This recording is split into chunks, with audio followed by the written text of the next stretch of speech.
জায়গা মতন তো ব্রেক দিতে পারেন না। বিড়িখোরটা রাতের বেলা যখন আই লাভ ইউ বলে জড়িয়ে ধরতে যাবে, মুখে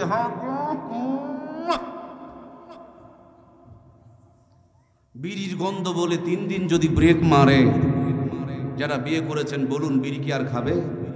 কিন্তু ব্রেক তো ওই জায়গায় মারে না। হাই টানা টানে রে, শেষে একটা টান মারে, নাম হলো সুখ টান। কি গো, আগরবাতি চেনেন না? আরে ভাই, গরু ছাগল যেগুলো খায় না, আগরবাতি কি গরু ছাগল খায় নাকি? কুকুরও খায়। কুকুর খায়? খায় না, কুকুরও খায় না। হায় হায়, গরু ছাগল কুকুর খায় না। আর এদের বাথরুমে গিয়ে না খাইলে পায়খানা ক্লিয়ার হয়। যে যত ভদ্রলোক, তার আগরবাতির দাম তত বেশি, তত লম্বা। একটা আগরবাতি দিয়ে 1 কেজি দুধ পাওয়া যায়। কি খাওয়া খাই রে। প্রায় 20 বছর ওয়াজ করছে আগরবাতির বিরুদ্ধে। জাতি আগরবাতি ছাড়ে নাই, আগরবাতি আরো উন্নতি করছে। আগে টানতো বিড়ি, পরে টানে সিগারেট। ওয়াজ যখন বাড়ালাম তো সিগারেটের মশলা বের করে দিয়ে ঢুকাইছে গাঁজা। ওয়াজের মিটার আরো চালাইলাম, কতদিন আর শুকনা খায়, হিলিতে গিয়া ডাল খায়, ডাল। ওয়াজের মাত্রা আরো বাড়ালাম, রে বাবা ডাল খেলে ডাল হয়ে যাবা। এবার ডাল বেঁধে হিরোইন ধরলো। চিন্তা করলাম, আহারে জাতি তো সর্বনাশ হয়ে যাচ্ছে। আরো যখন মিটার চালাইলাম তখন ইয়াবা বাবা কায়েম করে ফেললো। এই জন্য ওয়াজ চেঞ্জ করছি, বাবা বিড়ি সিগারেট মদ গাঁজা খাওয়া বন্ধ করিও না, বাড়ায়া দাও, চালিয়ে যাও, যত পারো টানো, একটার পিছনে আর একটা ধরাও। পারলে নাকে 2টা লাগাও, ঠোঁটে 2 দিকে 2টা লাগাও, আরো যদি পারো চোখের এইদিকে ওদিকে কোনো ফাঁক ফুক থাকলে ওদিকেও লাগাও, আর টানো আর টানো। কি আছে জীবন? এ পাই কি গো? খায় কেন গো? এগুলো যারা খায় এদের হাত গন্ধায়, গা গন্ধায়, কাপড় গন্ধায়, মাথা গন্ধায়, চুল গন্ধায়, ওর বউ থাকে কেমনে গো? দাদার এটা ওয়াশ না, দাদা এটা ওয়াশ। বহু ওয়াজ শুনছেন, একটু আজকে ওয়াশ হয়ে যাক, ফ্রেশ হয়ে যাক, ময়লাগুলো সাফ হয়ে যাক। আল্লাহ আমাদেরকে কবুল করুক, বলুন আমিন। কোটি টাকা দিয়ে মোবাইল ফোন কিনবেন, কিন্তু সিম না ঢুকালে কথা হবে? গ্রামীণের সিম কার্ড তুলবেন, গ্রামীণের নেটওয়ার্ক ধরবে। বাংলা লিমের সিম কার্ড তুলবেন, বাংলা লিমের নেটওয়ার্ক ধরবে। যদি এয়ারটেল আরবির সিম কার্ড তোলেন, মসজিদে গেলে এয়ারটেলের নেটওয়ার্ক পাবে, টয়লেটে গেলে এয়ারটেলের নেটওয়ার্ক পাবে, ঘুমাতে গেলে এয়ারটেলের নেটওয়ার্ক পাবে, বিয়ে বাড়িতে গেলে এয়ারটেলের নেটওয়ার্ক পাবে, আবার অফিসে গেলেও এয়ারটেলের নেটওয়ার্ক পাবে। তেমনি জান্নাতের নেটওয়ার্ক হলো আল্লাহর কোরআন আর নবীর সুন্নতের বিধান। জীবনের শুরুতে আপনার আমার কলিজার টুকরা কচি সন্তানগুলোর কলিজার ভিতরে যদি আমরা আল্লাহর কোরআন কারীম নামক এই সিম কার্ডটা, এই মেমোরিটা, এই সেটআপটা যদি সুন্দর করে দিয়ে দিতে পারি, ও ডাক্তার হবে, মাস্টার হবে, ইঞ্জিনিয়ার হবে, এমপি হবে, মন্ত্রী হবে, দাঁড়িয়ে প্রসাব করবে না, বউ বাচ্চাকে পাতলা কাপড় পরায় মার্কেটে নিয়ে ঘুরবে না, রড চুরি করবে না, কম্বল চুরি করবে না। কথা বলুন ঠিক কিনা? এজন্য প্রাণপ্রিয় ভাইয়ারা আমার, গরুর পেটে জন্ম নিলে গরু হয়, ছাগলের পেটে জন্ম নিলে ছাগল হয়, ভেড়ার পেটে জন্ম নিলে ভেড়া হয়, কিন্তু সকলেই মানুষের পেটে জন্ম নিলে মানুষ হয়। 16-17 বছর দেখে আসলাম এদেশের কিছু দেশপ্রেমিক পুলিশ, দেশপ্রেমী সেনাবাহিনী নিজের জীবনকে দেশের জন্য বিলিয়ে দিল। আমরা এটাও দেখে আসলাম এদেশের পোশাক পরে এদেশের জনগণের ট্যাক্সের টাকা দিয়ে তারা প্রতিপালন হয়, অথচ দেশের মানুষের বুকে গুলি করে ঝাঁঝরা বানায়া দেয়। এদেরকে মানুষের মতন দেখা গেলেও এরা সত্যিকারের মানুষ নয়। কথা বলুন ঠিক কিনা? প্রাণপ্রিয় ভাইয়ার আমার, গরুর পেটে জন্ম নিলে গরু হয়, ছাগলের পেটে জন্ম নিলে ছাগল হয়, সবাই মানুষের পেটে জন্ম নিলে মানুষ হয় না। ওই যে আবুল হোসেন বাউল নামের ফাউল, ওইটাকে মানুষের মতন দেখা যায়, কিন্তু আসলে এটা মানুষ। জোরে বলুন, এগুলো মানুষ। এগুলো যদি মানুষ হতো তাহলে কোনোদিন আল্লাহর বিরুদ্ধে এই সমস্ত নোংরা কথা তাদের মুখ দিয়ে বের করতে পারতো না। এই জন্য বাউলটা শুধু দায়ী নয়, বাউলের বাপ মা হলো বড় দায়ী। বাউলের বাপ মা বাউল বানানোর আগে যদি তাকে কোরআনের পক্ষে তৈরি করে নিতে পারতো, তার মেমোরিতে কোরআনটা ঢুকিয়ে দিতে পারতো, হাদিসের জ্ঞানগুলো ঢুকিয়ে দিতে পারতো, ওই বাউলের মুখ দিয়া ফাউল গান না বের হয়ে তার মুখ থেকে জাতীয় কবির মতন গান বের হতো, মসজিদেরই পাশে আমার কবর দিও ভাই। কি সুন্দর তাদের মুখ থেকে বের হয়েছে, আর এদের মুখ থেকে ফাউল কথা বের হচ্ছে। কথা বলুন ঠিক কিনা? এজন্য প্রাণপ্রিয় ভাইয়ারা আমার, সার মর্ম মূল মেসেজ ও মুসলমান, যা বানাবেন বানান, সবার আগে সবার সন্তানগুলোকে ইমানদার বানান। যদি সবার সন্তানগুলোকে ইমানদার বানাতে পারি, আগামীর দেশ হবে ইসলামের দেশ, আগামীর পৃথিবী হবে ইসলামের পৃথিবী। কথা বলুন ঠিক কিনা? এজন্য প্রাণপ্রিয় ভাইয়ারা আমার, যেই মাটির উপরে বসে আছেন, এই মাটি রাস্তায় দিবেন ধুলা হয়ে যাবে, এই মাটিকে পানির মধ্যে লাগাবেন, কাজে দেখবেন মাটি পানি পেয়ে কাদা হয়ে যাবে, মাটি পানির সঙ্গে মিশে যাবে। কিন্তু এই মাটিকে সুন্দর করে হালকা কিছু পানি দিয়া খামিরা বানাইতে যদি পারেন, ইটের একটা ফার্মায় যদি ঢুকাইতে পারেন, রোদের মধ্যে কয়েকটা দিন যদি শুকাইতে পারেন, এরপর ইটের ভাটায় নিয়া লিমিটেড টেম্পারেচার মেনটেন করে যদি তাপ দিতে পারেন, আগুন দিলেই শুধু হয় না, চুলাতে সারা জীবন আগুন জ্বলে, তারপর চুলার মাটি পানিতে ফেলে দিলে গলে যায়। ইটের ভাটায় সারা জীবন আগুন দেওয়া লাগে না, মাত্র কয়েকটা দিন লিমিটেড টেম্পারেচার মেনটেন করে যখন তাপ দেওয়া হয়। আগে ছিল মাটি, ভাটার থেকে বের করার পর হয়ে গিয়েছে খাঁটি। আগে পানি ফেলে গলে যায়, রাস্তায় দিলে ধুলা হয়ে যায়, কিন্তু ইটের ভাটার থেকে বের করার পর পানি পেলে আরো শক্ত হয়, আরো মজবুত হয়। এই জন্য বলবো বন্ধু, কলিজার টুকরা বন্ধু আমার, তোমার সন্তানকে তুমি ডাক্তার বানাও, তোমার সন্তানকে তুমি ইঞ্জিনিয়ার বানাও, তোমার সন্তানকে তুমি রাষ্ট্রপতি বানাও, কিন্তু আগে ডাক্তার বানিও না, আগে রাষ্ট্রপতি বানিও না, আগে ইঞ্জিনিয়ার বানিও না, আগে কোরআনের ফার্মায় ঢুকায়া ইমানদার বানাও। ইমানদার বানিয়ে ডাক্তার বানাও, মাস্টার বানাও, ইঞ্জিনিয়ার বানাও। ডাক্তারি মাস্টারি ইঞ্জিনিয়ারি করবে, ইমানের পথ ধরে ধরে আল্লাহর জান্নাতের গেট পর্যন্ত পৌঁছে যাবে। এজন্য প্রাণপ্রিয় ভাইয়েরা আমার, আমাদের সন্তানগুলোকে কোরআনওয়ালা বানাতেই হবে, কারণ এই কোরআনুল কারীমের সঙ্গে যেখানে যা লেগেছে সব জিনিসের সম্মান মর্যাদা বেড়ে গিয়েছে। আজ থেকে 50 বছর আগে আমার দেশটা কোরআনের সঙ্গে ভালো সম্পর্ক ছিল, আমাদের ঘরগুলোতে কোরআনের তেলাওয়াত ছিল, আমাদের মা বোনদের মাথায় কি সুন্দর কাপড় ছিল, আমাদের মা বোনদের বুক ঢাকা কাপড় ছিল, ফুল হাতা জামা কাপড় ছিল, ঘরগুলোতে 5 ওয়াক্ত নামাজ ছিল। আহারে, ডিজিটাল স্মার্ট আর আপডেট তারা ছিল না, কিন্তু সকাল যখন হতো ফজরের আজানের আগে জেগে যেত, নামাজ পড়ে তেলাওয়াত করে কাজের মধ্যে তারা লিপ্ত হতো। রাত যখন 8টা বেজে যেত, সব সেরে জায়নামাজ বিছায়া এশার নামাজ পড়ে আঁচল তুলে ধরে নানি আর দাদিগুলো চোখের পানি ছেড়ে দেওয়ার রোনাজারি করত। ওই ভাঙা ঘরগুলোতে কি পরিমাণ রহমত আর বরকত বর্ষিত হতো। মূর্খ নানি দাদিদের বিয়ে হয়েছে, হাফ প্যান্ট পরা নানি আর দাদিকে নানু আর দাদুরা বিয়ে করেছে, তখনকার জামানার নগদ 500 টাকা পণ দিয়ে বিয়ে করেছে। ওই জামানার 500 টাকা দিয়ে দিনাজপুর শহরের মিডিল প্লেসে 5 বিঘা জমি কিনে পাওয়া গেছে। 5 বিঘা জমির মূল্য দিয়া যেই নানি দাদির বিয়ে করা হলো, ওই নানি দাদির পেটে 12টা 18টা 15টা 20টা পর্যন্ত সন্তান জন্মগ্রহণ করলো। একটা নানি দাদিকেও কষাইখানা নিয়ে পেট চিরে বাচ্চা বের করা দরকার পড়লো। সব কটা সন্তানকে বুকের দুধ খায় লালন পালন করেছেন। কোটার দুধ তো ছিলই না, গাভীর দুধের দরকার পড়তো না, বাচ্চা দুধ খেয়ে শেষ করতে পারতো না। এখন স্মার্ট আর ডিজিটাল জামানা, ভাঙা ঘর আর পাওয়া যায় না, বিল্ডিং ঘর হয়ে গিয়েছে। জায়নামাজ বিদায় করে দিয়া সোফা সেট আমদানি করেছে, হাতের তসবি ফেলে দেয়া রিমোট টিপতে টিপতে রিমোটের বাটন পর্যন্ত খোয়াই দিয়েছে। মুয়াজ্জিন যখন এশার আজান দেয়, আমার মায়েরা সোফা সেটে বসে যায়, রিমোট চাপতে শুরু করে দেয়। হিন্দু হিন্দুরা মন্দির থেকে উলু উলু ধ্বনি দেয় আর মুসলমানের ঘর থেকে সাপ্লাই হয়। এই জন্য মুসলমানের ঘরে আর আসিয়া খাদিজা ফাতেমা তৈরি হয় না, মুসলমানের ঘরে এখন কিরণমালা কটকটি পাখি তৈরি হয়। মুসলমানদের ছেলেকে বাদ দিয়া হিন্দু ইস্কনদের সাথে আকাম কুকাম নিয়ে ব্যস্ত হয়ে যায়। কথা বলুন ঠিক কিনা? ও কটকটির মা, শুনতেছেন নাকি?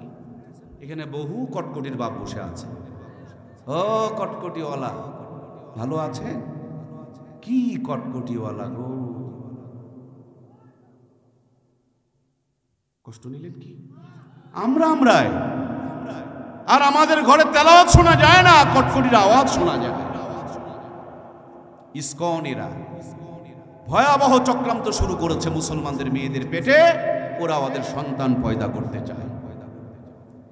আমরা মনে করেছি আমাদের মেয়েগুলোকে কলেজ ভার্সিটি বিশ্ববিদ্যালয়ে দিয়ে এসেছি, এরা মুসলমান বাদ দিয়ে হিন্দুদের সাথে মিলামিশা করছে বেশি, কারণ ওই ঘরের মধ্যে কটকটির আওয়াজ তাদের মেমোরিতে ঢুকেছে। এই মেমোরি তাদেরকে কটকটির দিকে সিরিয়াল ধরাইছে। কথা বলুন ঠিক কিনা? প্রাণপ্রিয় ভাইয়েরা আমার, কলিজায় কষ্ট নেওয়া যাবে না। আমরা বড় দুঃখ নিয়া কষ্ট নিয়া কথাগুলো বলছি। আহারে, ফজরের সময় আজান দিলে মুয়াজ্জিন একামত দেওয়ার লোক খুঁজে পাওয়া যায় না, অথচ জুমার দিনে মসজিদে জায়গা হয় না। এই নামাজ দিয়া কাজ হবে না। সেই দিন জুমার মুসল্লি আর ফজরের মুসল্লি এক সমান হবে, সেই দিনের মুসল্লিগুলোর দোয়া আল্লাহ কবুল করবে। ওইরকম মুসল্লি না হওয়া পর্যন্ত জাতির কষ্ট দূর হবে না। কথা বলুন ঠিক কিনা? সম্মানিত প্রাণপ্রিয় ভাইয়েরা আমার, আপনাদের স্মরণ করিয়ে দিতে চায়, যেদিন আমার দেশে স্মার্ট ডিজিটাল আধুনিকতা অত্যাধুনিকতার ছোঁয়া লাগে নাই, ঘরে ঘরে কারেন্টের আলো জ্বলছে না, হাতে হাতে মোবাইল ফোন ছিল না, আমার নানু আর দাদুরা অসুস্থ হয়েছে, গাছের থেকে নিমের পাতা পেরে নিয়ে 2 গ্লাস রস বের করেছে, ঢক ঢক ঢক ঢক করে 2 গ্লাস মেরে দিয়েছে, পরের দিন সুস্থ হয়ে গিয়েছে। পায়ে হেঁটে রংপুর চলে গেছে, বগুড়া চলে গেছে, দিনাজপুর চলে গিয়েছে। জমিনের মধ্যে ওই নাঙ্গল জোয়াল দিয়ে হাল বেয়েছে। এরপরে 18 সন্তানকে জন্ম দিয়েছে। টন টনা 150 বছরও বেঁচে রয়েছে।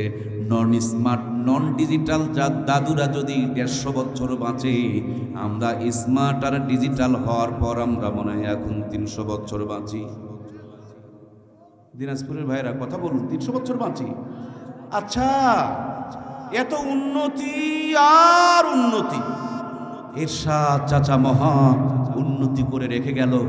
এরপর বিএনপির ভাইয়েরা এসে সেই পরিমাণ ধান চাষ করলো, এরপর নৌকায় জাতিকে পার করে দিয়ে দিল।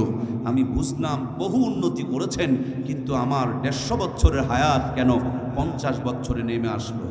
আমার কলিজার টুকরা ভাইয়েরা, সেই দিনের কথা বলছি। ও মমতাময়ী মা, আপনাদেরই বলছি রে মা, যেদিন ভাঙা ঘরে মাসকালার ডালের তেলানি হয়েছে, এক বাড়ির তেলানি অর্ধেকটা গ্রামকে গন্ধে মোহিত করে দিয়েছে। একদিন আতপ চালের বিরিয়ানি খেলে 2 দিন পর্যন্ত হাত থেকে ঘ্রাণ বের হয়েছে। ও আমার দিনাজপুরের ভাইয়েরা, ধানের জন্য দিনাজপুর এখনো পর্যন্ত পুরা বাংলা দেশে বিখ্যাত। বিশেষ করে আতপ চাল, যেটা সুগন্ধিওয়ালা ছোট ছোট চিনি আতপ চাল যেইটাকে বলা হয়। বিরিয়ানি তো দূরের কথা, ধান কেটে নিয়ে বাড়িতে চলে আসা হয়েছে। জমিনে যেই খেরগুলো পড়ে আছে, লারাগুলো পড়ে আছে, রোদ লাগার কারণে লারার থেকে যেই পরিমাণ সুঘ্রাণ বের হতো, এখন বিরিয়ানিতেও ওই ঘ্রাণ ওই সুঘ্রাণ পাওয়া যায় না। কথা বলুন ঠিক কিনা?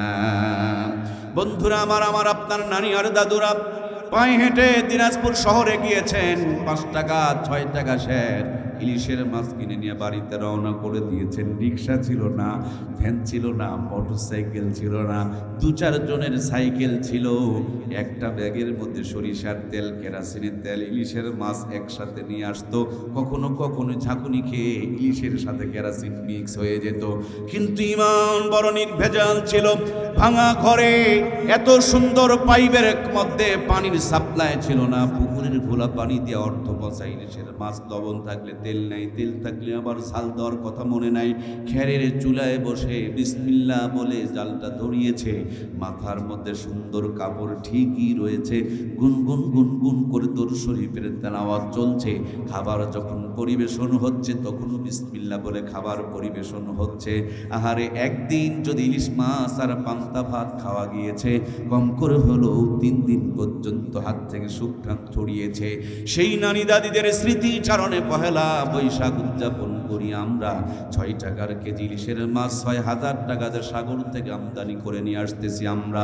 নরমাল চুলা ভেঙে দিয়ে গ্যাসের চুলা ঢুকিয়েছি আমরা, সাধারণ মশলা বাতিল করে রাঁধুনি গুঁড়া মশলা ব্যবহার করছি আমরা।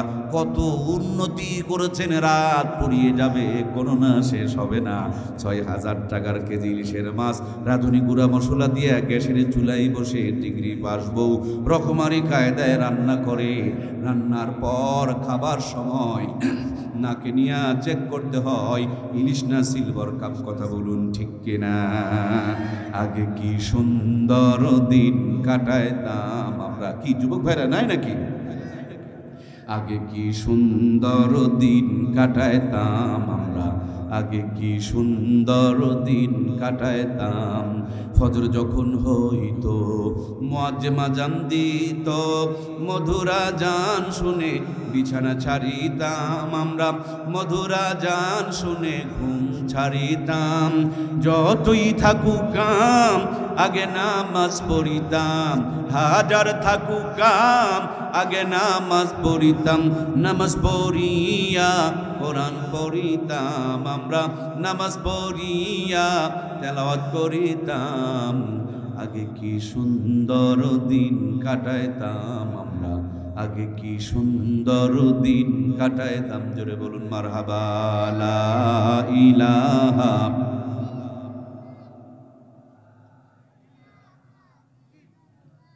লা ইলাহা ইল্লাল্লাহু মুহাম্মাদুর রাসূলুল্লাহ সাল্লাল্লাহু আলাইহি ওয়াসাল্লাম। কষ্ট হচ্ছে প্রিয় ভাইয়েরা? তাহলে উন্নতি করতে গিয়া জাতি কোরআন সুন্নাহ থেকে দূরে সরে চলে গেছে।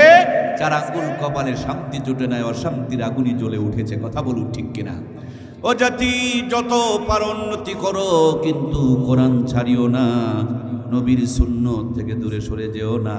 মনে মনে ভাবিও না যার যত বড় বিল্ডিং মনে হয় তার জীবনে তত শান্তি, যার যত বেশি বেতন তার জীবনে তত বেশি শান্তি, যার যত বড় ক্ষমতা ভাবিও না তার জীবনটা তত বেশি সুখময়।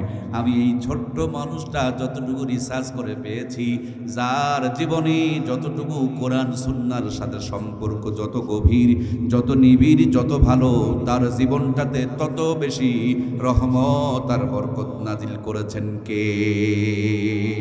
বিশ্বাস যদি না হয় আমার দিনাজপুরের ভাইয়েরা, জীবনভর আপনারা সাপের খেলা দেখেছেন মাঝে মাঝে, কখনো কখনো আবার বান্দর খেলা দেখেছেন, আবার কখনো কখনো বিশ্বকাপের ফুটবল খেলা হয়, মেসি আর নেইমারের খেলা।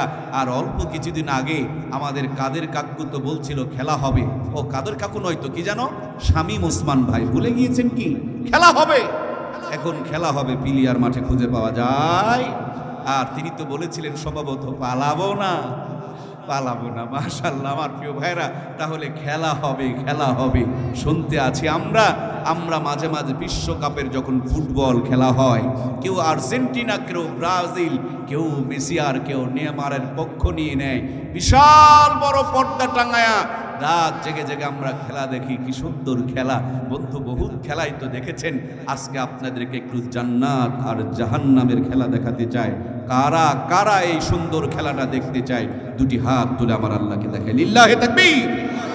কিসের খেলা হবে? জান্নাত আর জাহান্নামের খেলা হবে ইনশাআল্লাহ। হাত তুলে এভাবে একটু নাড়া দেন। আর শাহজিন থেকে আমার রব দেখছেন, মদিনা রওজায় সরাসরি আল্লাহর হাবিবকে সম্প্রচার করে দেখানো হচ্ছে। আজকের এই ময়দান আলো বাতাস সাক্ষী হয়ে থাকতেছে। ওগো আল্লাহ, আমরা তোমার জান্নাতি মেহমান হতে চাই। কোরআন সুন্নাহর আমল দিয়ে আমাদের জীবনটাকে জান্নাতি বানিয়ে দাও। আমরা পড়ি আল্লাহুম্মা আমিন। আমার সম্মানিত প্রাণপ্রিয় ভাইয়েরা, তাহলে খেলা হবে, খেলা দেখানো হবে। কিসের খেলা? জান্নাত আর জাহান্নামের খেলা। মাত্র প্লেয়ার লাগবে 2টা। কয়টা? কয়টা? জোরে বলুন কয়টা? এক নাম্বার, নাম্বার ওয়ান, নাম্বার এক নম্বর প্লেয়ার দিতে হবে। এক তো একই, সুবহানাল্লাহ বলে, এক তো একই। এক নম্বর প্লেয়ারটা খালি যেন হালাল খোর হয়, হারামের সাথে যেন কোনো সম্পর্ক না থাকে। সে রিক্সা চালক হোক, ভ্যান চালক হোক, ইমাম হোক আর মুয়াজ্জিম হোক, কাপড় ভালো হোক আর তালি দেওয়া হোক, কথা হলো লোকটা খালি হালাল খোর হোক। হালাল খোর এক নম্বর একটা প্লেয়ার দিবেন, এই জান্নাতি প্লেয়ারের পক্ষে এটা খেলবে। হালাল খোর প্লেয়ার দিবেন। দুই নম্বর আর একটা প্লেয়ার লাগবে। দুই নম্বর তো দুই নম্বরই, বর্তমানে দুই নম্বর প্লেয়ারের কোনো অভাব। দুই নম্বর প্লেয়ারটা লাগবে হারামখোর। এক নম্বরেরটা হালাল খোর, দুই নম্বরেরটা হারামখোর। বর্তমানে হালাল খোরের বড় অভাব, হারামখোরের কোনো অভাব। নাম বলা যাবে না, নাম বলতেও হবে না, নাম বলতেও দেব না। হারামখোরটা যত বড় হবে খেলা তত বোঝা সহজ হবে। এই জন্য পুরা দিনাজপুর খুঁজে খুঁজে বড় একটা হারামখোর বের করেন, পাক্কা হারামখোর। নাই কি কি গো ভাই? নাই নাই, খালি পাক্কা একটা হারামখোর বের করেন, দেখেন খেলা কাকে বলে, কত প্রকার এবং কি কি। এক নম্বর প্লেয়ারটা হবে হালালখোর, দুই নম্বরটা হবে হারামখোর। হারামখোর যত মজবুত হবে, পাকা হবে, কঠিন হবে, শক্ত হবে, ভিআইপি মানের হবে, খেলা তত জমে যাবে। দুই নম্বর প্লেয়ারটা হলো হারামখোর।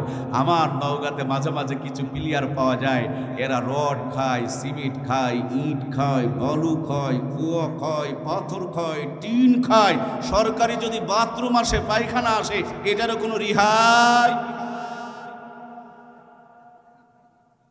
দিনাজপুরে আছে নাকি? আছে, আছে না পালাইছে? আছে, আছে।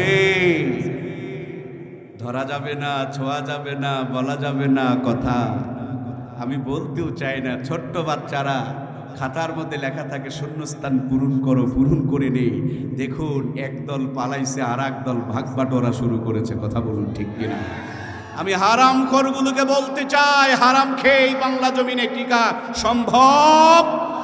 এত কিছু দেখেও যদি না বোঝেন, বুঝবেন কবে? হ্যাঁ বুঝবেন, বুঝার সময় আসতেছে।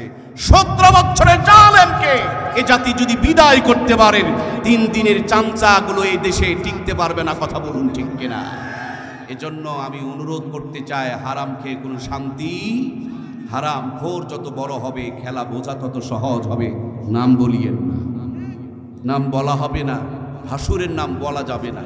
আমরা মনে মনে ধরে নিলাম বড় একটা হারামখোর, বাড়ির গাড়ির কোনো অভাব নাই, 20 তলা বিল্ডিং আছে, আর ঘর ডেকোরেশন করেছে 6 কোটি টাকা দিয়া। একটা ঘর ডেকোরেশন করেছে, ওই ঘরে একটা সিসি ক্যামেরা লাগায় দেন। সিসি ক্যামেরা কথা কি বোঝা যাচ্ছে?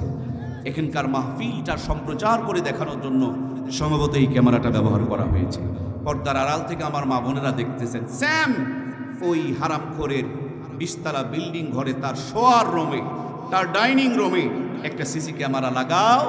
আর ইমাম হোক, মুয়াজ্জিম হোক, হালালখোর লোকটার ভাঙা ঘর, বেড়া ঘর, তার ঘরে আর একটা সিসি ক্যামেরা লাগাও। বিশাল পর্দা টেঙে দিয়া মাঝখানে বর্ডার দাও। একদিকে হালালখোরের ঘরের সংযোগ, আর একদিকে হারামখোরের ঘরের সংযোগ দিয়া জান্নাতে যাওয়া লাগবে না, মরা লাগবে না, এই জন্য ফিও দেওয়া লাগবে না। সুন্দর খেলা চলছে, খালি উপভোগ করা লাগবে। হালালখোরের ঘরে কিচ্ছু নাই, তাও জান্নাতের বাতাস বয়। হারামখোরের ঘরে সব আছে, শান্তি। হালালখোরটা যদি ছোট্ট একটা গ্রামের ইমামও হয়, 30 দিন 30 বাড়িতে, 30 রকম হাতে, 30 রকম স্বাদে। গরিব মানুষের বাড়িতে যদি হয়, ডিম সিঙ্গেল ভাজে না, 2 ডিম একসাথে ডবল করে ভাজে। কথা বলুন ঠিক কিনা? হাইরে এত মজা করে ভাজে। আর হুজুরের তো কোরআন তেলাওয়াত করা জিব্বার ধার বেশি, ডিম ভাজি দিয়াও মাঝে মাঝে 3 প্লেট পর্যন্ত তুলে ফেলে দেয়। কথা বলুন ঠিক কিনা? আর যদি আপনাদের দিনাজপুর এলাকার কোরআন প্রেমী মানুষেরা হয়, সেই দিন যদি কোনো হাটের বার পড়ে যায়, দেখবেন সকালবেলা আপনি ঘুমাতে পারবেন না। বাড়িয়ালি একটা ব্যাগ নিয়ে আপনাকে জাগ্রত করে দিবে, পকেটে 2000 টাকা ঢুকায়া দিয়ে একটা স্লিপ ধরাইয়া দিবে, বলবে জলদি করে বাজারে যাও, আজকে আমাদের বাড়িতে হুজুরের পার্টি, দেরি করে গেলে ভালো গোস্ত পাওয়া যাবে না, বড় মাছ পাওয়া যাবে না, হুজুরদের জন্য দেশি মুরগিটা নিও, যদি একটু দেশি মাছ পাওয়া যায় আরো ভালো হবে। 25 আইটেমের আপনাকে লিস্ট করে দিয়েছে। আপনার কলিজাতেও আলেমদের জন্য মহব্বত বেশি, আপনি 30 আইটেমের বাজার করে বাড়িতে হাজির হয়েছেন। আল্লাহর বান্দি একা রান্না করে পারে না, পাশের বাড়ি থেকে আরো 2 জনকে হায়ার করেছে, সারাদিন বসে বসে রান্না করছে। ইমাম বড় চালাক মাল, চিন্তা করে আমি যদি বাড়িতে গিয়া খাই আমার পেটটুকু ভরবে, বউ বাচ্চার কষ্ট হবে, টিফিন বক্স পাঠায় দেয়, এক বাটির মধ্যে 4 আইটেমের 5 আইটেমের তরকারি ঢুকায় দেয়। এবার চিন্তা করছে বড় কি কোনো টিফিন বক্স পাওয়া যায়। দিনাজপুরে গিয়া দেখে 12 তলা টিফিন বক্স আবিষ্কার হয়েছে, উনি ওটাই কিনে নিয়ে হাজির করেছে। কিনে নিয়ে এসেছেন, 12 তলা তরকারি রান্না হয়েছে 14 আইটেমের, 12 তলা 12 আইটেম দিয়ে ভর্তি। এখনো পর্যন্ত প্লাস্টিকের বাটিতে করে 2 আইটেম আরো সাজায় দেয়। একজনের খাবার 3 জন খায়, 4 জন খায়। বাজারে যাওয়া লাগে না, টাকা খরচ হয় না, কষ্ট করে রোদে পুড়ে আগুনের কিনারে দাঁড়িয়ে রান্না করা লাগে না। যারা খায় খায় করে এদের পেটের ভুঁড়ি বাতাসে ফুলে যায়, 2 রুটির উপরে খাওয়ার ক্ষমতা নাই। আর এই সুলসুলা হুজুরের খবর নিয়ে দেখো, একা ওইরকম ভুঁড়িওয়ালা 3 জনের সমপরিমাণ খায়, 1 জনার খাবার 3 জন পর্যন্ত খায়, তারপরও কোনো অভাব নাই। কোরআনের সঙ্গে থাকার কারণে এই ইজ্জত মর্যাদা দান করেছেন কে? আমি একজন গ্রামের সন্তান, যে গ্রামে এখনো পর্যন্ত পাকা রাস্তা যায় নাই, অল্প কয়েকদিন আগে কারেন্টের আলো গিয়েছে। আমি একজন রাজমিস্ত্রির সন্তান, যে গ্রামের বেশিরভাগ মানুষ এখনো পর্যন্ত বিমান চোখ দিয়ে দেখে নাই। অথচ আল্লাহ তাআলা এই কোরআনের ছোঁয়া লাগার কারণে কম করে হলো 1000 খানেক বার আমাকে বিমানে চড়িয়েছেন, 16 বার হজ করিয়েছেন, শতাধিকবার উমরা করিয়েছেন। যদি আমার চাইতে আরো যারা বড়, তাদের জিন্দেগিগুলোকে যদি একবার স্মরণ করতে পারো, মনে মনে ভেবে নাও না কেন মাওলানা মিজানুর রহমান আজহারি অথবা মামুনুল হক আপনাদের এইখানে এসেছেন, 4 দোকানে বসেছেন, দোকানদার চিনতে পেরেছেন এটা মামুনুল হক। আর মিজানুর রহমান আজহারি আপ্যায়নের কোনো কমতি হবে না, নিজের দোকানে না থাকলে অন্যের দোকান থেকে সাপ্লাই হয়ে যাবে। যাওয়ার সময় পকেটে হাত ভরিয়ে যখন টাকা দিতে চাইবে, খেয়াল করে দেখবেন দোকানদারের টাকা না নিয়ে হাতটাতে উল্টো চুমু খেয়ে বলবে, হুজুর দোয়া করবেন, আমার 14 গোষ্ঠীর কপাল। নাতিদের কাছে গল্প করবে, আমাদের দোকানে একবার আজহারি এসেছিলেন, উল্টা পকেটে 2000 টাকা ঢুকায় দেয়া বলবে, হুজুর চা তো খেলেন, এই 2000 টাকা দিয়ে পান খেয়ে নিয়েন। 2000 টাকা নাকি পান খাইতে লাগে। পানির দোকানে যখন যাবেন, পানওয়ালা যদি চিনতে পারে 2টা সাজায়া দিবে, আরো 4টা তার জন্য বেঁধে দেবে। রিক্সায় যদি চড়ে, রিক্সাওয়ালা যদি চিনতে পারে, রিক্সাওয়ালা টাকা না দিয়ে হাতের মধ্যে চুমু খেয়ে আরো বলবে, হুজুর আমার জন্য দোয়া করবেন, আমার সন্তানদের জন্য দোয়া করবেন।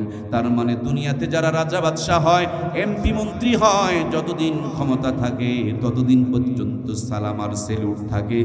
যেদিন ক্ষমতা চলে যায় সেদিন জনগণ ছাঁটার জুতা নিয়ে তাদেরকে খুঁজে বেড়ায়। কথা বলুন ঠিক কিনা?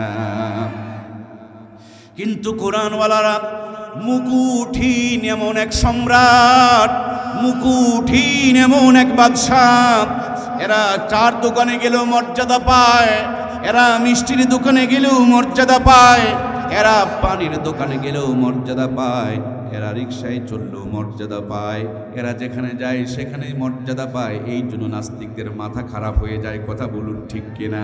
আমরা যাকে এই বাংলার জমিনে কোরআনের পাখি বলে চিনতাম, জানতাম, আমাদের আল্লামা দেলোয়ার হোসেন সাইদি সাহেবকে তারা মামলা দিয়ে দিলেন, ধর্ষণের আসামি বানিয়ে দিলেন। ওই ধর্ষণের আসামিটা যদি আজকে বাংলার জমিনে বেঁচে থাকতো, কোনো ময়দানে যদি তিনি আসতো, এমন কোনো ময়দান নাই জনগণের জায়গা দেওয়া যেত। কথা বলুন ঠিক কিনা? ওনাকে যারা ধর্ষণের আসামি বানিয়েছিলেন, এই ভদ্রলোক যদি কোনো ময়দানে দাওয়াত দেওয়া হয়, 500 টাকা দেওয়া হয়, গাড়ি দেওয়া হয়, তারপরে বিরিয়ানির প্যাকেট দেওয়া হয়, তারপরে জনগণ খুঁজে পাওয়া যায় না। মাঝে মাঝে একটু উলট পালট হয়ে গেলে ওই পাছার নিচের দিক থেকে আমার ভাইয়েরা চেয়ার তুলে নিয়ে মাথার মধ্যে মারামারি শুরু করে দেয়। তার মানে কোরআনওয়ালারা যেখানে আছে, যেইভাবে আছে, যেই হালতে আছে, প্রত্যেকটা জায়গায় তাদের পিছনে জান্নাতি একটা শান্তির সংযোগ লাগিয়ে দিয়ে রেখেছেন কে? পক্ষান্তরে হারাম করে খবর নিয়ে দেখো, রাতের 3টায় 6 লাখ টাকা নিয়ে লম্বা একটা আগরবাতি টানতে টানতে বাড়িতে যায়। আগরবাতি তো চেনেন, দিনাজপুরের ভাইরা আগরবাতি চেনেন না? আরে শীতের দিনে মানুষে বেশি করে টানে গো, হাই টানা টানে রে। শেষে একটা টান মারে, নাম হলো সুখ টান। কি গো, আগরবাতি চেনেন না? আরে ভাই, গরু ছাগল যেগুলো খায় না, আগরবাতি কি গরু ছাগল খায় নাকি? কুকুরও খায়। কুকুর খায়? খায় না, কুকুরও খায় না। হায় হায়, গরু ছাগল কুকুর খায় না, আর এদের বাথরুমে গিয়ে না খাইলে পায়খানা ক্লিয়ার হয়। যে যত ভদ্রলোক, তার আগরবাতির দাম তত বেশি, তত লম্বা। একটা আগরবাতি দিয়ে 1 কেজি দুধ পাওয়া যায়। কি খাওয়া খাই রে! প্রায় 20 বছর ওয়াজ করছে আগরবাতির বিরুদ্ধে। জাতি আগরবাতি ছাড়ে নাই, আগরবাতি আরো উন্নতি করছে। আগে টানতো বিড়ি, পরে টানে সিগারেট। ওয়াজ যখন বাড়ালাম তো সিগারেটের মশলা বের করে দিয়ে ঢুকাইছে কাঁচা। ওয়াজের মিটার আরো ছাড়াইলাম, কতদিন আর শুকনা খায়, হিলিতে গিয়া ডাল খায়, ডাল। ওয়াজের মাত্রা আরো বাড়ালাম, রে বাবা ডাল খেলে ডাল হয়ে যাবা। এবার ডাল বেঁধে হিরোইন ধরলো। চিন্তা করলাম, আহারে জাতি তো সর্বনাশ হয়ে যাচ্ছে। আরো যখন মিটার চাড়াইলাম তখন ইয়াবা বাবা কায়েম করে ফেললো। এই জন্য ওয়াজ চেঞ্জ করছি, বাবা বিড়ি সিগারেট মদ গাঁজা খাওয়া বন্ধ করিও না, বাড়ায়া দাও, চালিয়ে যাও, যত পারো টানো, একটার পিছনে আর একটা ধরাও। পারলে নাকে দুইটা লাগাও, ঠোঁটে 2 দিকে 2টা লাগাও, আরো যদি পারো চোখের এইদিকে ওদিকে কোনো ফাঁক ফুক থাকলে ওদিকেও লাগাও, আর টানো আর টানো। কি আছে জীবন? এ পাই কি গো? খায় কেন গো? এগুলো যারা খায়, এদের হাত গন্ধায়, গা গন্ধায়, কাপড় গন্ধায়, মাথা গন্ধায়, চুল গন্ধায়, ওর বউ থাকে কেমনে গো?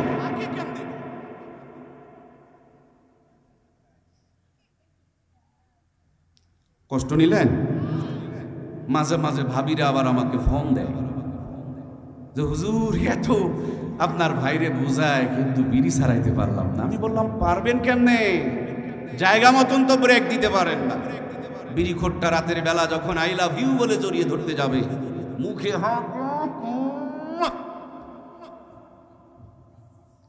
বিড়ির গন্ধ বলে 3 দিন যদি ব্রেক মারে, যারা বিয়ে করেছেন বলুন, বিড়ি কি আর খাবে? কিন্তু ব্রেক তো ওই জায়গায় মারে না। কষ্ট নিচ্ছেন মনে হয়? ভাই ওয়াজ চেঞ্জ করছি গো, ওয়াজ আর আগের মতন করি না। এত বলি জাতি রে, বিড়ি খেও না রে ভাই, হাই রে নিশা খেও না রে, সব শেষ করে দেয় রে ভাই। কিন্তু জাতি খায় আর খায়, খালি উন্নতি করে। এই জন্য আমি এখন খুঁজি বিড়িখোর, নিশাখোর, তাসখোর ভাইদের জন্য 3টা উপকার বের করছি। বলবো কি? ওরা না হলে বলবে হুজুর পক্ষপাতিত্ব করতেছে। যেহেতু ওই যে কি যেন আছে না, সমান অধিকার না কি যেন বলে, আপনারা ভালো মানুষ খালি ওয়াজ শুনবেন, ওনাদেরও তো শোনা লাগবে, ওরাও তো কিছু আছে। এখন এদের জন্য আমি খুঁজে 3টা পয়েন্ট বের করছি। বিড়ি সিগারেট মদ গাঁজা বাবা ইয়াবা যারা খায়, এরা যদি খাওয়ার মতন খায় তাহলে তাদের 3টা লাভ হয়। কয়টা ভাই? এইটা যদি বলে না যায়, আগামীকাল ইউটিউব খুঁজে আমার নাম্বার বের করবে। সকালবেলা ঘুম পাড়তে দেবে না, আমারে খুঁজে বের করে ফোন দিয়ে জিজ্ঞেস করবে। এই জন্য একটু ঘুমানোর তাগিদে বলে দিয়ে যেতে চাই, আমার বিড়িখোর, সিগারেটখোর, মদখোর, গাঁজাখোর, বাবাখোর, ইয়াবাখোর ভাইয়েরা কান খাড়া করে শোনেন। খাওয়ার মতন যারা খায়, বর্তমানে একটু চুরিধারি বেড়ে গিয়েছে। আমি হিসাব করে মিলিয়ে দেখেছি, খাওয়ার মতন যারা খায় এদের 3টা লাভ হয়। তার মধ্যে 1 নম্বরে লাভ হলো তাদের বাড়ি চুরি হয় না। এই জন্য খাওয়ার মতন খাবেন আর বাড়ি চুরি করার থেকে নিরাপদ রাখবেন। 2 নম্বরে আর একটা লাভ হয়, এখন কুকুরদেরকে দেখেছি তারা ঐক্যজোট করে চলাফেরা করে। দিনাজপুরের কুকুর কেমনে চলে জানি না, তবে জয়পুরহাটের কুকুররা বড় অ্যাক্টিভ রয়েছে। কারণ এখন শিয়ালদের মেজাজ চেঞ্জ হয়ে গিয়েছে, জামানার উল্টা চলে হাল। শিয়ালে চাটে কুকুরের গাল। মাঝে মাঝে শিয়াল কুকুরের উপরে আক্রমণ করে। দিনের বেলা কুকুরেরা বিক্ষিপ্ত থাকলেও রাতের বেলা একসাথে চলাফেরা করে। বিশ্বাস না হলে আমার মোবাইলে ছবি তোলা আছে, আপনাদেরকে আমি দেখাইতে পারবো। 30-40টা কুকুর একসাথে চলাফেরা করে। কুকুর বুঝলো একসাথে থাকতে হবে, কিন্তু আশরাফুল মাখলুকাত বুঝতো না। আল্লাহ তাআলা তাদের জন্যই বলেছিলেন ওয়াতাসিমু বিহাবলিল্লাহি জামিআও ওয়ালা তাফাররাকু, পরস্পর বিচ্ছিন্ন না হয়ে আমি আল্লাহর রুজুকে শক্ত করে মজবুত করে শক্ত করে আঁকড়িয়ে ধরো, আল্লাহ তাআলার ঘোষণা। কিন্তু হিন্দু বৌদ্ধ খ্রিস্টান ঐক্য পরিষদ তৈরি করেছে আমাদেরকে বাঁশ দেওয়ার জন্য, আমাদের মা বোনগুলোকে নিয়ে তারা ধর্ষণ করে আমাদের মা বোনদের পেটে ওদের হিন্দু আনা সন্তান ঢুকিয়ে দেওয়ার জন্য ওরা ঐক্যবদ্ধ তৈরি করেছে। আর আমরা দল্লিন জল্লিন, জোরে আমিন ধীরে আমিন, লম্বা টুপি খাটো টুপি, আওয়ামী লীগ বিএনপি জামাত জাতীয় পার্টি তাবলিগ আর পাবলিক কত যে দলমত তৈরি করেছি। এই দলমতের গুতাগুতি করতে করতে নিজেরাই মারামারি করে মরতেছি। গ্রামীণ ব্যাংক ঠেঙ্গা মারা আসার সবুজ সঙ্গ মা বোনগুলোকে বের করে নিয়ে যায় সুদপুষের বন্ধকের ব্যবসা চালাচ্ছে। ঘরের মধ্যে থেকে কোরআনের তেলাওয়াত কেড়ে নিয়ে কিরণমালা কটকটি পাখির আওয়াজ ঢুকিয়ে দিয়েছে। মুসলমানের সন্তানকে গোরা বিসমি রব্বিকাল্লাযী খলাক পড়া বাদ দিয়া আগডুম বাগডুম হাড্ডিমা টিম ঘোড়ার ডিমের দলে তাদেরকে যোগ দেওয়ায় ফেলতেছে। কথা বলুন ঠিক কিনা? বিড়িখোর নিশাখোর ভাইয়েরা আমার, আপনাদের 2 নম্বরে যেই লাভটা হয়, দ্বিতীয় নম্বরে লাভটা হলো যারা বিড়ি সিগারেট মদ গাঁজা খাওয়ার মতন খায় তাদের 2 নম্বরে লাভ হলো তাদের কুকুরে কামড়ানোর সম্ভাবনা নাই। 3 নম্বরে আর একটা বড় লাভ, বর্তমানে অসুখ বিসুখ বেড়ে গিয়েছে, মানুষ হাসপাতালে ঢুকে ঢুকে মরতেছে। 3য় নম্বর লাভটা আরো বড় চমৎকার, এই বিড়ি সিগারেট মদ গাঁজা যারা খায় এদের বুড়া হয়ে মরার কোনো চান্স। 3টা লাভ। 1 নম্বরে বাড়ি চুরি হয় না, 2 নম্বরে কুকুরে কামড়ায় না, 3 নম্বরে বুড়া হয়ে মরা লাগে না। আমার ভাইয়েরা এটা যদি ভেঙে না দিয়ে যায় দেখবেন কালকে অস্থির শুরু হয়ে যাবে। এই জন্য একটু ভেঙে দিয়ে যেতে চায়, মাঝখান দিয়ে তাদেরকে কিছু খোরাক দেওয়ার দরকার আছে। বেচারিরা যখন খাবেন এখন অনেকেই পকেটে নিয়ে কিন্তু বসে আছে, যাওয়ার সময় শুরু করে টানবেন আর বাড়িতে যাবেন। তাদের জন্য একটু বলে দিয়ে যেতে চায় 1 নম্বরে লাভ কেমনে বাড়ি চুরি হয় না, একটু কান খাড়া করে শোনেন। আমি ভালো করে হিসাব করে দেখেছি, যোগ বিয়োগ মিলিয়ে দেখেছি, ক্যালকুলেশন করে দেখেছি। বিড়ি সিগারেট মদ গাঁজা যারা খাওয়ার মতন খায় অল্প দিনে তাদের হাড়ের ভাল পুরো নষ্ট হয়ে যায়। রাতের বেলা ঘুমানো তাদের কপালে নাই, তাদের তকদিরে নাই।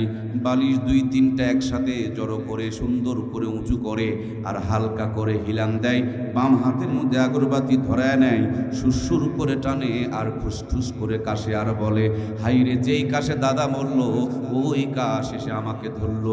আল্লাহর বান্দা সারা রাত ঘুমানোর চান্স পায় না, খালি ফুক ফুক করে কাশে আর বিড়ি টানে, আর রাতের বেলা ফুক ফুক করে কাশে আর বিড়ি টানে। চোর যদি চুরি করতে আসে আর বাড়ির মালিক যদি কাশাকাশি করে, বলুন তো দেখি চুরি করার কি চান্স আছে? জিন্দেগি তো ওই পাড়ায় আর ঢুকবে না, ওই বেচারি না মরা পর্যন্ত ওই পাড়ায় আর চোর ঢুকবে? চোরেরা অন্য চোরকে বলে দিবে খলিলদের পাড়ায় ঢুকিস না, এরা বড়। রাতের বেলা জেগে থেকে খসখস করে খালি কাশে ওদের বাড়িতে, আর আশপাশ তোমরা কেউ যেও না, চুরি করার চান্স পাবা না। সুতরাং বন্ধু গো, যদি বাড়িকে চুরি করার থেকে বাঁচাতে চান, খালি জম্মের মতন টানবেন আর টানবেন, টানার পর টানবেন, টয়লেটে টানবেন, বাথরুমে টানবেন, এখানে টানবেন আর ওখানে টানবেন, খালি টানবেন আর টানবেন, যত পরেন টানবেন। টানতে টানতে ঠোঁট কালো করে ফেলে দিবেন, কলিজা কালো করে ফেলে দিবেন, নিজেকে জাহান্নামী বানিয়ে ফেলে দিবেন। হাইরে টানা টানে রে, ইটের ভাটার উপর দিয়ে যখন ধোঁয়া বের হয় বোঝা যায় নিচে আগুন জ্বলছে, নাইলে ধোঁয়া কোথা থেকে বের হয়। এই মুসলমানের বাচ্চা সকালবেলা চোখ দুটো ডলবে আর জবান দিয়া বলবে আলহামদুলিল্লাহিল্লাযী আহইয়ানা বাদা মা আমাতানা ওয়া ইলাইহিন নুশুর। হাইরে দুর্ভাগ্য রে, ধোঁয়া বের হয় না, এখন ভোঁ ভোঁ করে আগরবাতির ধোঁয়া বের করে আর বাথরুমের দিকে দৌড় মারে। কথা বলুন ঠিক কিনা? সম্মানিত প্রিয় ভাইয়ের আমার, 2 নম্বরের লাভটা হলো বিড়ি সিগারেট মদ আর গাঁজা যারা খায়, আমি হিসাব করে দেখেছি বেশি দিনই তাদের 2 পায়ে হাঁটার ক্ষমতা নাই, অল্প দিনই তাদের শরীরটা কঙ্কাল হয়ে যায়, দুর্বল হয়ে যায়, অসুস্থ হয়ে যায়। তখন 2 পায়ে হাঁটার ক্ষমতা থাকে না, আর একটা পায়ের দরকার পড়ে, তার নাম হলো লাঠি। আর কুকুরের কান বড় সজাগ, যেমনি কানে লাঠির শব্দ যায়, কুকুর নিরাপত্তার স্বার্থে 1.5 কিলোমিটারের দূরত্ব বজায় রাখে, তাওই করে একটা কোষে দৌড় মারে। কুকুর যদি 1.5 কিলোমিটার দূরে থাকে, হাতে যদি একটা লাঠি থাকে, আর কুকুরের কামড় দেওয়ার কোনো সম্ভাবনা সম্ভাবনা থাকবে না।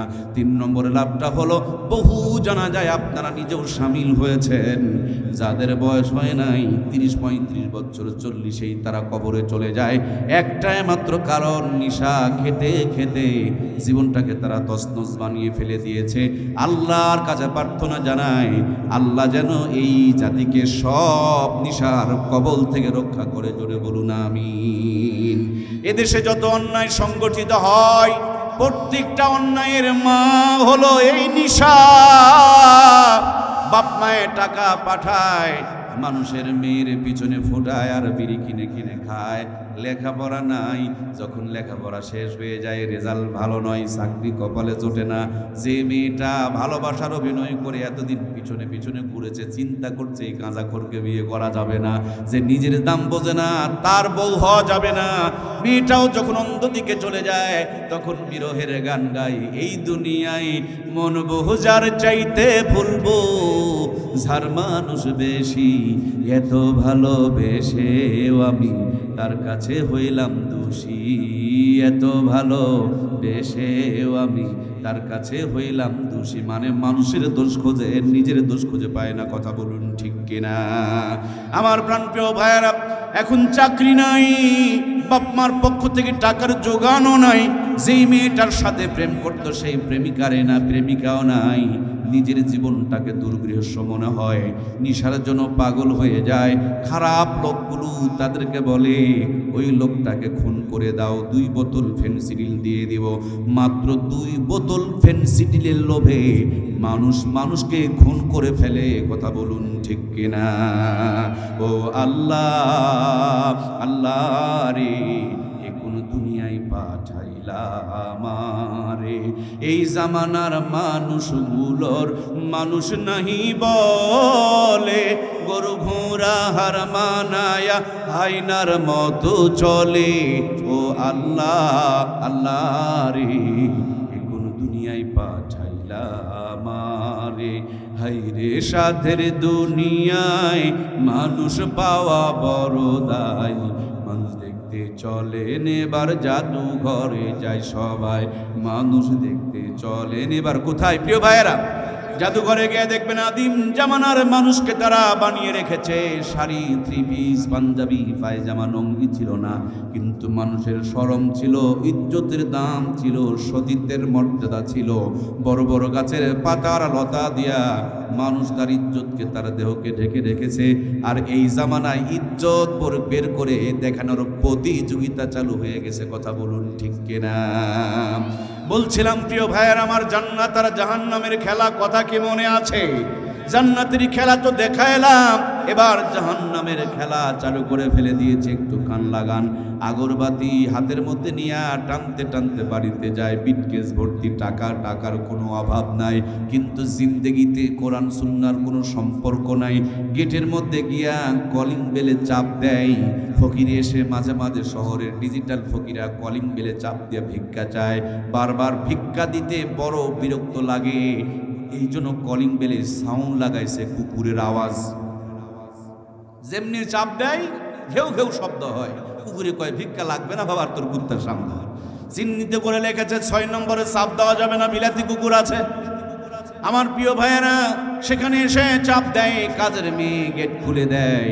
বউ তার কটকটির সিরিয়াল দেখতেছে, স্বামী ঢুকলো না ছাগল ঢুকলো দেখার মতন টাইম। কাজের মেয়ে যেই হাত দিয়ে নাক পরিষ্কার করেছে সেই হাত দিয়ে রুটি বানায় রেখেছে। সাহেব এখন কাপড় চুপড় খুলে টাকাগুলো বারিশের নিচে ভাঁজ করে দিয়া মনে দেখতেছে পেটের মধ্যে আগুন জ্বলতেছে, ক্ষুধার আগুন, ডায়াবেটিস নীল হয়ে যাবে। বউ কটকটির সিরিয়াল দেখতেছে, এদিকে কোনো টাইম নাই, কোনো ভুরুক্ষেপ নাই। খাবারের টেবিলে নরম রুটি, গরম খাসির কলিজা, কিন্তু মনের মধ্যে বড় অশান্তি, পেটে ঢুকতেই চায় না। জোর করে বুড়া আঙ্গুল দিয়া ঠেলে ঠেলে যদি পেটে ঢুকায়, পেটে ঢুকতে দেরি, যুদ্ধ শুরু হয়ে যায়। তখন গ্যাসের বুড়িরা আবার সার্জেল খুঁজে বেড়ায়। কথা বলুন ঠিক কিনা? বন্ধুরা আমার, খাবার দাবার শেষ করে ঘুমের ঘরে গিয়া 3টা করে ঘুমের বড়ি মারে, তারপরও কাম হয় না। স্বামী এক ঘরে, বউ আর এক ঘরে, 3 কোটি টাকা দিয়ে ঘরে ডেকোরেশন করেছেন। শীতের দিনে গরম বাতাস আর গরমের দিনে ঠান্ডা বাতাস বের করেছেন, কিন্তু মনে বড় অশান্তি। 3 লাখ টাকার আইফোন, সুন্দর ওয়াইফাই নেটওয়ার্ক, কিরিং কিরিং শব্দ পাওয়া যায়, কিন্তু এই কিরিং কিরিং শব্দ মানে পরক্রিয়ার আওয়াজ পাওয়া যায়। এটা এমন একটা যন্ত্রণা, কও যায় না, সও যায় না। মাঝে মাঝে স্টক করে, টেনশন করতে করতে স্টক করে, আব্দুর রহিম কি যেন হাসপাতাল আপনাদের দিনাজপুরে রয়েছিল, ওই হাসপাতালে ভর্তি হয়ে থাকে। আমার প্রাণের ভাইয়েরা, পক্ষান্তরে ইমামের খবর নিয়ে দেখো, 150 টাকার বাজারে নিয়ে বাড়িতে যায়। বিবি বুঝতে পেরেছে এশার নামাজ হওয়া হয়ে গিয়েছে, আধা ঘন্টা খুনি সাহেব বাড়িতে আসবে। সব কাজ শেষ করে সুন্দর পরিপাটি হইয়া, গোসল টোসল করে ফ্রেশ হইয়া, যা আছে তা দিয়া নিজেকে সুন্দর করে তৈরি করে নিয়ে দরজার কিনারে অপেক্ষায় রয়েছে। ইমামের ঘরে কলিং বেল নাই, আস্তে করে মিষ্টি সুরে একটা সালাম দেয়, আসসালামু আলাইকুম ওয়া রাহমাতুল্লাহ। ভিতর থেকে জান্নাতি সুরে সালামের উত্তর বের হইতে শুরু করেছে, ওয়া আলাইকুমুস সালাম ওয়া রাহমাতুল্লাহি ওয়া বারাকাতুহু ওয়া মাগফিরাতুহু ওয়া জান্নাতুহু। তারপরে কিছু নগদ, কিছু বাকি, কিছু অ্যাডভান্স, কিছু আরো কিছু অগ্রিম, কিছু বেশি, কিছু ভালোবাসা যেখানে থাকে সব ভর ভর করে বের হইতে শুরু করে দেয়। আমার প্রাণপ্রিয় ভাইয়ারা, দরজা যেমনি খুলে দিয়েছে, বিবি বাঁকা ঠোঁটে একটা মুস্কি হাসি দিয়া হাতের থেকে ব্যাগটা নিয়ে নিয়েছে। হুজুরের 1 সপ্তাহের যত কষ্ট বিবির মুখের বাঁকা ঠোঁটের হাসি দেখে সবগুলো বাড়িতে ঢোকার আগেই সব দূর হয়ে চলে গিয়েছে। ভাঙা ঘরে বসতে দিয়া, সুন্দর করে বাঁকার বাতাস দিয়া স্বামী আর স্ত্রী এক প্লেটে খেতে বসেছেন। বিবি স্বামীর মুখে তুলে দেয়, স্বামী বিবির মুখে তুলে দেয়। দুনিয়ার বহুত খাবার খেয়েছেন, ভালোবাসার মানুষ যদি নরম করে গরম আলুর ভর্তার ভাত মুখ পর্যন্ত উঠায় দেয়, ওই আলু ভর্তার ভিতরে জান্নাতের স্বাদ ঢুকায় দিবেন কে? এই জন্য প্রাণপ্রিয় ভাইয়েরা, কোরআনওয়ালা যারা যেখানেই থাকুক, তার জীবনটাতে রহমত আর বরকত শান্তি দান করবেন কে? এই কোরআনওয়ালা যখন দুনিয়া থেকে বিদায় নিয়ে কবরে চলে যাবেন, কোরআনুল কারীম মাথার সামনে দাঁড়িয়ে যাবেন, কিয়ামত পর্যন্ত কবরে একটা জান্নাতের ঘুম পাড়ায়া দিবেন। কবরের জীবনটাও শান্তিময় জীবন হয়ে যাবে। গত কয়েকদিন আগে আমরা কুড়িগ্রামে ওয়াজ করতে গিয়েছিলাম, উলিপুর। সেখানকার একটা ঘটনা গোটা দেশকে মোহিত করে রেখে দিয়েছে। ঘুঘু মুন্সি নামক আল্লাহর একজন বান্দা, আমরা কিছুদিন আগে তার কবরটারে জিয়ারত করে এসেছি। শুনেছি তার বহুত কথা। কবর জিয়ারত করতে গিয়ে দেখি মাঠের মাঝখানে সুন্দর এক মাদ্রাসার ময়দানে ফুল গাছের নিচে আল্লাহর ওলির কবর। চোখ দুটো বন্ধ করে সূরা ফাতিহা, সূরা ইখলাস, দরুদ শরীফ পড়ে বড় বড় নিঃশ্বাস নিচ্ছিলাম আর ধ্যান করছিলাম। মনে হয় কবরের মাটি থেকে জান্নাতের সুঘ্রাণ বের হয়ে আসতেছে। বন্ধুরা আমার, মোনাজাত শেষ করে 4 দোকানের পাশে এক মুরব্বীকে জিজ্ঞেস করলাম, আপনি কি ঘুঘু মুন্সির ঘটনাটা আমাকে শোনাইতে পারেন? তিনি বললেন, কেন পারবো না, আমাদের গ্রামেরই তো ঘটনা। ওনার নাম তো ঘুঘু মুন্সি ছিল না, ওনার নাম ছিল তো মৌলানা বশির উদ্দিন। তিনি ছিলেন চরমনার মুরিদ। তিনি যখন কোরআনের তেলাওয়াত করতেন, মাথাটাকে নড়াচড়া করতেন আর তেলাওয়াত করতেন। তার জন্য বন্ধুরা তাকে আদর করে ঘুঘু মুন্সি বলে ডাকতেন। আল্লাহর ডাক এসে গিয়েছে, আল্লাহর বান্দা বিদায় নিয়েছে। নদীর পাশে আমাদের কবরস্থান ছিল, সেখানে কবর দেওয়া হয়েছে। কালের বিবর্তনে নদীর কুল ভাঙে, অকুল গড়ে, এই তো নদীর খেলা। ভাঙতে ভাঙতে আমাদের গ্রামটা ভেঙে গেল, কবর ভাঙতে শুরু করে দিল। অনেক কবর হারিয়ে গেল। হঠাৎ একদিন রাখালেরা আমাদেরকে বলল, একটা লাশ বের হয়ে গিয়েছে। আমরা দৌড়াদৌড়ি করে গিয়া কবর থেকে লাশটাকে তুললাম। মুখের থেকে কাপড়ের কাপড়টা সরায়া দেখি 32 বছর পূর্বেকার ঘুঘু মুন্সির কবর থেকে লাশ তোলার পর তাকিয়ে দেখি তার একটা পশম পর্যন্ত নষ্ট হয় নাই, পুরা চেহারাটা টসটসা তরুতাজা রয়ে গেছে। এরকম হাজার হাজার লক্ষ লক্ষ ঘটনা রয়েছে আমার প্রিয় ভাইয়েরা। এই দুনিয়াতে মানুষ হলো 3 প্রকার। 1 নম্বর মানুষ হলো নরমাল, 2 নম্বরে মানুষ হলো ভিআইপি, 3 নম্বরে মানুষটা হলো ভিভিআইপি। নরমাল মানুষগুলো যখন ঢাকা যায়, দিনাজপুরে গিয়ে গাড়িতে চড়ে। ভিআইপি মানুষগুলো যখন ঢাকা যায়, বাড়ির গেটে প্রাইভেট কার হাজির হয়ে যায়।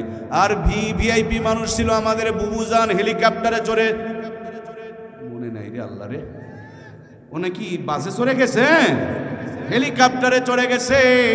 এদের বাড়ির উপরে, ছাদের উপরে হেলিকপ্টার পড়ার জন্য একটা হেলিপ্যাড থাকে। খালি ফোন দেওয়া মাত্র হেলিকপ্টার হাজির হয়ে যায়। বুবুজানের মতন চেপে যায়, উড়াল দিয়া দাদু বাড়িতে চলে যায়। এদেরকে আমাদের ভাষায় ভিভিআইপি বলে। কোরআনওয়ালারা হলো ভিভিআইপি মানুষ। এই দুনিয়ার জিন্দগিতে তাদের জীবনটা হলো বরকতময় জিন্দগি, কবরের জিন্দগিতে তারা শান্তির জিন্দগি। এরপর হযরত ইসরাফিল সিংহাতে ফুৎকার দিবে, দুইবার ফুৎকার হয়ে যাবে, তারা বুঝতে পারবে না। তৃতীয়বার ঘুমটা ভেঙে যাবে, তাকায় দেখবে হাসরের ময়দান কায়েম হয়ে গিয়েছে, কিয়ামত শুরু হয়ে গিয়েছে। বড় বড় পাহাড় আর পাথরগুলো আসমানে উঠতেছে, মাদ্রাসা মসজিদগুলো ধ্বংস হয় নাই। তারা বলছেন, ওগো রব, আমাদের যারা তৈরি করেছেন তাদেরকে আমাদের বুকে দিয়ে দাও, এদেরকে জান্নাতে পৌঁছায় দিয়া তারপরে আমরা ধ্বংস হব। তার মানে এই কোরআনওয়ালারা হলো ভিভিআইপি। কোরআনুল কারীম বুকের মধ্যে নিয়া একটা টান দিয়া আল্লাহর জান্নাতের গেট পর্যন্ত পৌঁছায় দিবে। আল্লাহর জান্নাতের গেটে যাওয়া মাত্র একজন ঘোষক ঘোষণা করে বলবে, ইকরা ওয়ারাতিল কামা কুনতা তুরাতিল ফিদ দুনিয়া। ও আল্লাহর জান্নাতের বান্দা বান্দি, যেইভাবে দুনিয়াতে একটা একটা করে আয়াত পড়েছিলে, আজকে একটা একটা করে আয়াত পড়ো আর এক এক তালা বিশিষ্ট জান্নাত অর্জন করো। আমার কলিজার টুকরা ভাইয়েরা, আপনারা কোরআনের সুপারিশ নিয়া ভিভিআইপি হয়ে জান্নাতে সরাসরি কোরআনের সুপারিশ নিয়া কে কে যেতে চায়? দুইটা হাত তুলে আমার আল্লাহকে দেখায়। লিল্লাহি তাকবীর।